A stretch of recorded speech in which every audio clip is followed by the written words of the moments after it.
welcome, ladies and gentlemen, friends, family, practically anyone that's listening. So this is a different way I'm going to start doing some of my videos. If you have noticed or seen some of the shorts I've been doing, one of my latest ones is I'm going to be putting together a 40k chainsword. Now, I haven't decided if I'm going to make it for Space Marine or I'm going to make it for Asta Militarum, the Imperial Guard. Since I've already got the Imperial Guard helmet and a las gun, I think I might make it a chainsword for an Imperial Guardsman. Probably a...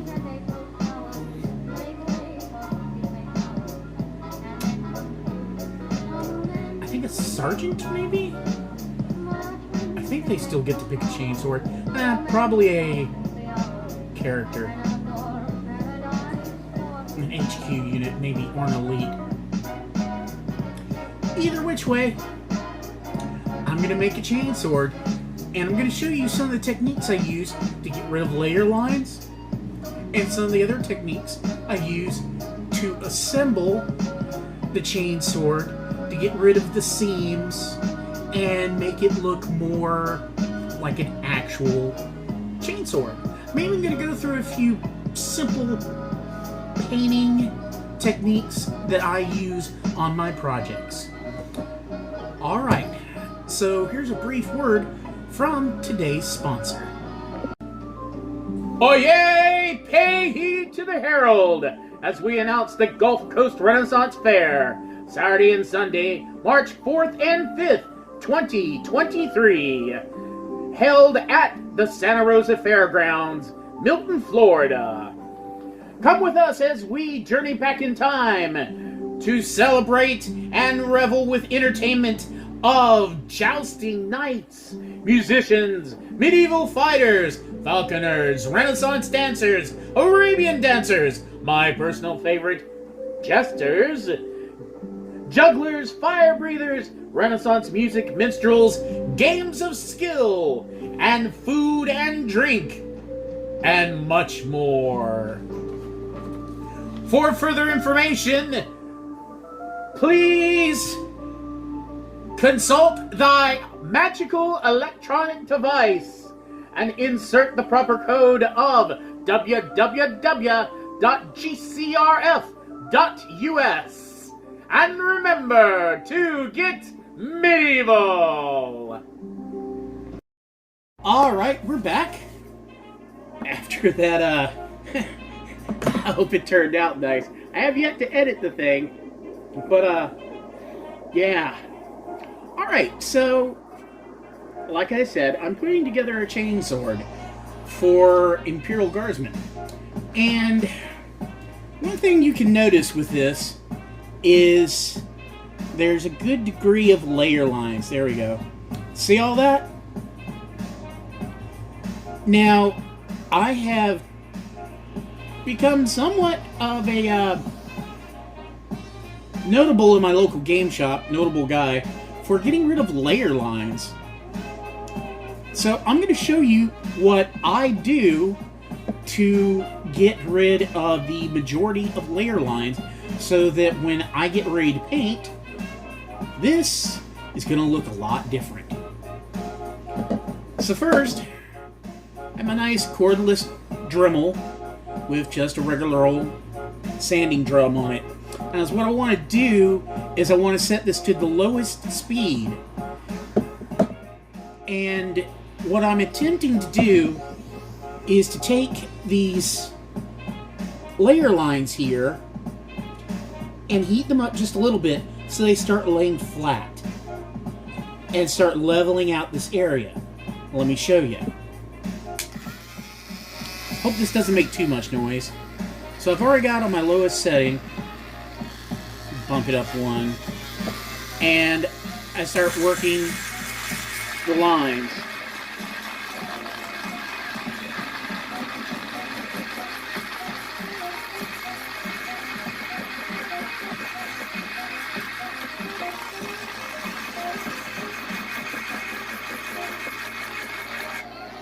Now, as you can see, I'm working down, going down across the grain of the layer lines.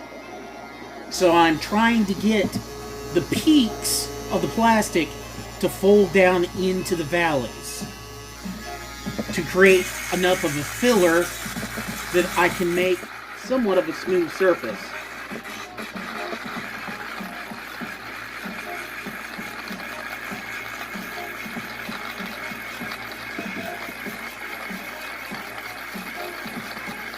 So I first came up with this. Yeah, I probably need to charge this thing.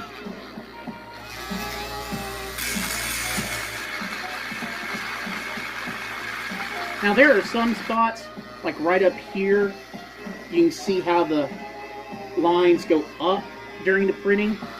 You may have to change it a little bit and go up it.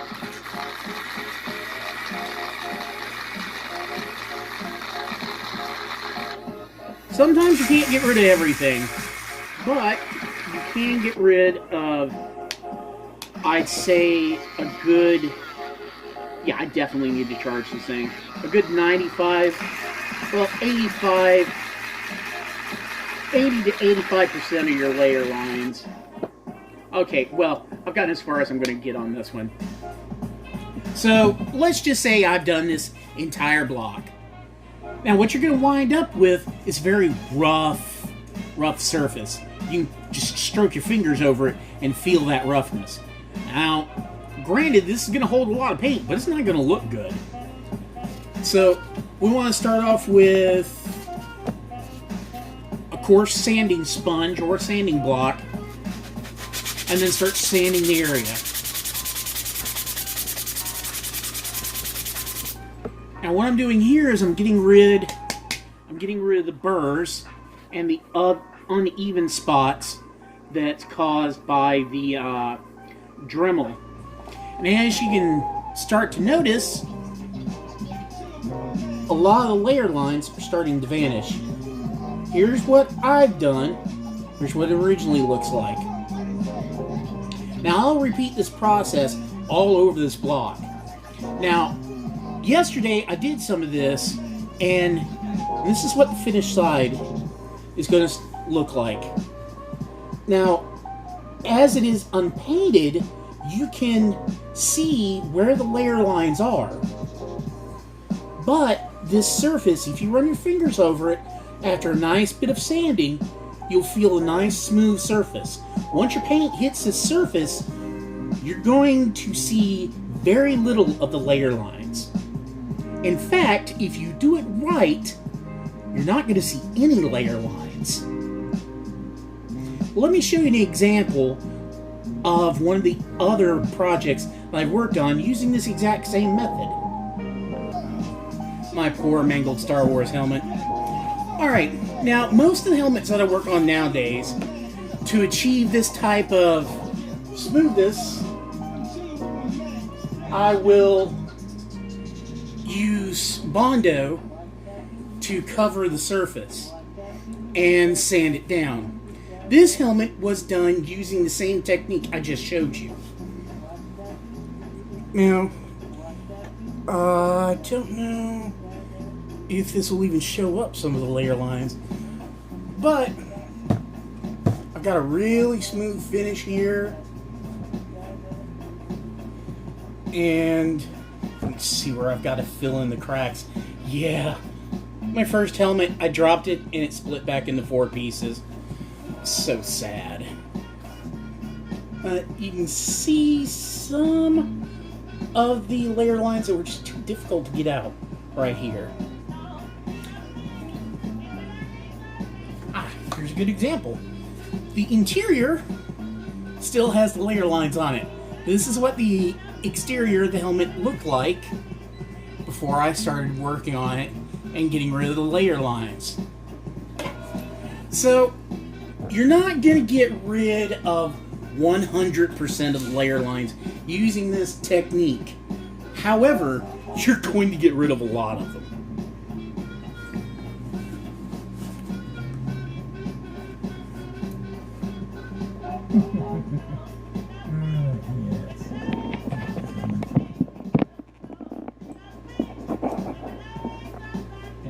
speed in my alternate ego.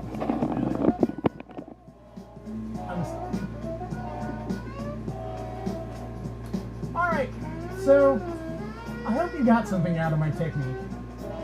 And I'm going to do some more of this and some more work on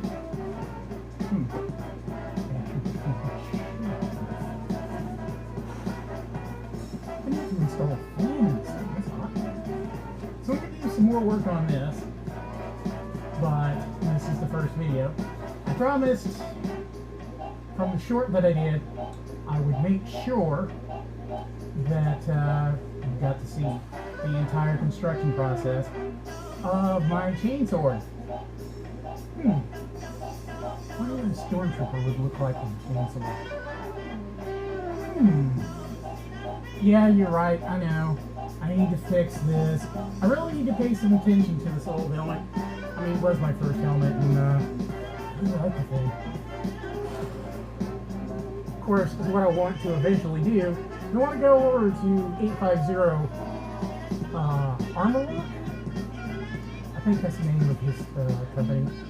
And I want to get one of those helmets he makes. He's got a vacuum machine, so he can vacuum foam the helmet. Stormtrooper helmet. My next build in the Star Wars universe is going to be a sand trooper, so pay attention. In the future, it's coming. Alright, well, if you have any questions, remember, comment down below, ask whatever, tell me whatever, hell, tell me I'm stupid. I don't care. Make a comment. Like my video. Subscribe to my channel. So far I've got 78 subscribers, and my short videos are getting a lot of attention. I know a lot of people are watching them, so it'd be nice if like a third of you actually subscribe to my channel. I know the YouTube algorithm isn't exactly friendly to new people, but damn it, this is hot. Whew! Oh yeah, I'm installing a fan in this thing. Early's convenience. Well, I gotta repair the whole thing anyways. Whew! And just to think, it's a cold day. I shouldn't bother wearing my beanie outside to keep warm. Just wear that helmet. Alright, everyone. Thank you if you did watch my video. Thank you for paying attention for as long as you did. And remember, have fun 3D printing. Enjoy what you're doing, because after all, it's a great hobby. You can make your own toys. Yeah, I know, I'm a grown man in his 50s still talking about toys. But, you know, if it's something that makes you happy and keeps you entertained, don't give two flying fucks what other people say or what other people think. Enjoy yourself. As the old hippies used to say, as long as it doesn't hurt someone, then enjoy it. You do you. I think the new modern term is live your best life. Alright, from Papa Jester to everyone out there in the great internet universe. Print whatever you want. But remember, enjoy 3D printing. And I'll talk to you later.